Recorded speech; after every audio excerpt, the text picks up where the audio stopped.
These wise men, our gospel says, traveled far from distant lands. They were magicians, not Jews or Christians, astrologers who followed yonder light to just about where Jesus came. At least they got the region right before they stopped that night to ask directions and suggestions from the local ruler, despot, collaborating king. That's a small K. Where is this kid who will flip your lid and upend your puny throne? Is more or less what three guests said, or at least I think that's what Herod heard. No fool, no slouch, no lazy scab, Herod set right to work and called the experts in to help begin to formulate his counter plan. What Herod did see most immediately was the great threat, the risk, the vulnerable fragility of his position under Roman occupation serving Caesar man. You see, Herod was afraid, and all Jerusalem with him. These three kings of reorientation traversed afar through Herod's imagination, connecting this new child king to prophetic proclamations of Messiah's birth. For such a birth of hope was truly problematic for power, empire, despot, nation, and those as find themselves in Herod's station. Herod's experts knew their stuff, and even when they found scriptures mentioned, answering his query, the tradition's words rang loud and clear. Do you hear what I hear? From Bethlehem will come a ruler, true shepherd, leader of my people, to protect and guide, to be deliverer of all. And so such was and is today our celebration, the promised hope of God that echoes then and echoes now and echoes will through all eternity, Epiphany of hope for all and each faithful generation or remnant congregation that holds to what the prophets, judges, midwives, preachers, teachers, mothers, grandmothers, seers, sages, elders, children's songs, and the psalmists say, even today, just as we have read and sung. He shall defend the needy among the people. He shall rescue the poor and crush the oppressor. In his time shall the righteous flourish. There shall be abundance of peace till the moon shall be no more. All kings shall bow before him, and all the nations do him service. For he shall deliver the poor who cries out in distress, and the oppressed who has no helper. He shall have pity on the lowly and poor. He shall preserve the lives of the needy. He shall redeem their lives from oppression and violence, and dear shall their blood be in his sight. Revealed Epiphany today is the promised reign of God, where all who were in need are freed of poverty, and greed no longer rules.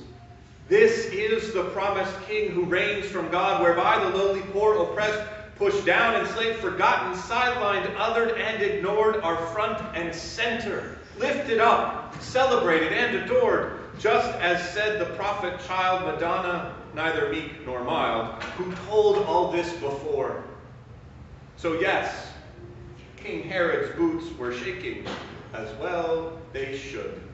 They and all who profit, participate, proliferate, gain and wield power, privilege from violent exploitation, trauma, degrading systems that exercise the wealth of masses and concentrate prestige, power, and pride of place in one race, one people over all. But not just Herod and his ilk. Dear sister, brother, visitor, and friend, you see that some of us here now feel Herod's consternation, fear, anxiety, and fragile vulnerability. Epiphany. We now see, because the risk of revelation, the critique of Christmas, the hazard of this holy day, the peril of and to our perished people, the danger to ourselves and those among us whose place in this society, like Herod's throne, are set upon foundations of collaboration with systems of oppression. We now see revealed the mortal danger within ourselves and our society. Power concedes nothing without demand. And now God has Epiphany revealed again, unique in all of time, whence time began, the very most specific, beatific, and difficult demand on human heart. concede your arrogance, rapacious greed, willful and unconscious exercise of privileged power, and unwillingness to bow to the ultimate authority of love. To us who would be gods, he sent a son. To us who our own idols be, he sent true divinity. Repent. See the risk and danger here. The babe is born, and the very heavens drift under the earthly power shift that in an infant manger Bethlehem black hole bent time and space to shoot a star to highlight rightful kingdom's place in a backwater nothing neighborhood, inhabiting impoverished humanity, full divinity. Epiphany. This is the grace-filled declaration of our Sunday celebration, gospel proclamation, and more of all time. The threat is real. We are exposed. The author of reality, now in stark nativity, Epiphany, reveals our deep fragility, limits our authority, prohibits our autonomy to utter evil, devastation, genocide, annihilation, self-centered focus, concentration, that will destroy our neighbors and ourselves. Our hatred, fears, anxieties, our selfish lusts, and deep subverted sin-filled attempts to self-define as other than beloved child of God. Our true King has come, and all the things that would rule us still shrivel in the brightness of baby-born love. And this too is grace. Hear now all those whose seat is far from power, whose voice ignored and vote dismissed, whose backs have borne the weight and stripes of empires, mighty colonies, despot, dictator, president, all earthly rulers bent unrighteously on self and self-aggrandizement, money-making bank statements, moral apathy, white supremacy. Their epiphany is today. The power of God reveals for them their vacuous emptiness and end. Theirs is Herod's fate today. The babe has brought will bring them low. But how? How? The whispered will of doubt, despair, pain, longing, and long history creeps ever still into our faithful celebration. For when I look beyond myself and just past the edges of my constructed bubble world, even I, from vaunted station, fear the apparent limitations of this nativity, Epiphany. And you surely know far more than me firsthand that Herod's reign went on to claim too much, even after Jesus' birth. Just look today in each direction: south to immigrant child death and trauma in detention, north to polar heat retention, west to broken justice systems devouring entire populations, east to wars, Sudan, Afghanistan, nations pushing nuclear solutions, and more and more. How? How will the will of God be born and born again beyond bright Christmas morn? Epiphany. Epiphany, this day. We can look to yonder eastern altar light and follow as the faithful have for so many generations. Follow back the star and forth from here, and now return to those three star-led men who came with speed at Revelation's eve, bearing gifts for eternity's newborn King. Those three, immortalized in song-filled memory, can guide our way.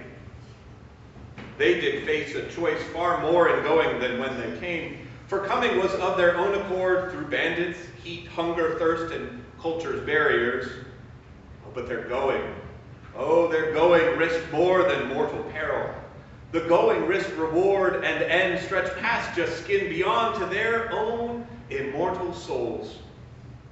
Should they concede to hopelessness, despair, and society's claim of inevitability, and return to Herod's power seat to give up the light, to spy, inform upon, and sacrifice the life? Should they surrender love come down at Christmas time to oppressive empire's might? Or should they leave by another road? Thankfully, they had been transformed. How could they not but be? when face to face with light and love and breath of God, when they heard the cries that demons dread and on which angels' alleluias rise, how can our three cannot but be so set free that they would flaunt King Herod's own demand and instead ride home following another way, by another way, walking in the way? They paid homage to the King, and so did choose the greater thing of life and love and hope and truth and light, Epiphany. And now you and we must can and choose. We all are part of God's great revelation grace, who bear the light in time and space of this one infinite moment. You too have traveled from afar and journeyed through hills, valleys, plains, through mountains, pass, and driving rains, through life's tempestuous, darkest days, to come to Bethlehem and see. You who were guided by a light, who came and come again, seeking, hoping, dreaming, finding this. You have met Epiphany, been heart to heart and face to face with ultimate reality of light and love and breath of God, the baby Christ, Messiah, King, revealed. For such is wrought the mystery of salvation's might, that strangers from across the globe would gather here, now to be the hands and feet of revealed Epiphany. You and she and us and we and me and thee are the fulfilling, continuous reality, Epiphany, that brings King's kingdom to this beautiful, broken earth. We now must flaunt power's demand to sacrifice to empire's might and live our life by another road. Into your very souls, into the depths of heart and mind and body one, into the centers of your being, bring and let the light touch transform your life in love. Then echo bring eternity, Epiphany into your schools and jobs and homes, into your passions, priorities, budgets, and actions, into the systems of our world, the rulers, powers, dominions, might, into the present seats of presidents, despot kings, and governors, principals, congresswomen, police, and judges. Bring your light, born of light and love. We know the way. We've seen the star. The light shines still that brought the three and shines still brighter now, and when more than then, 333, 300,000 million more will walk into the blessed, broken, God-saken world by another road, bearing Epiphany.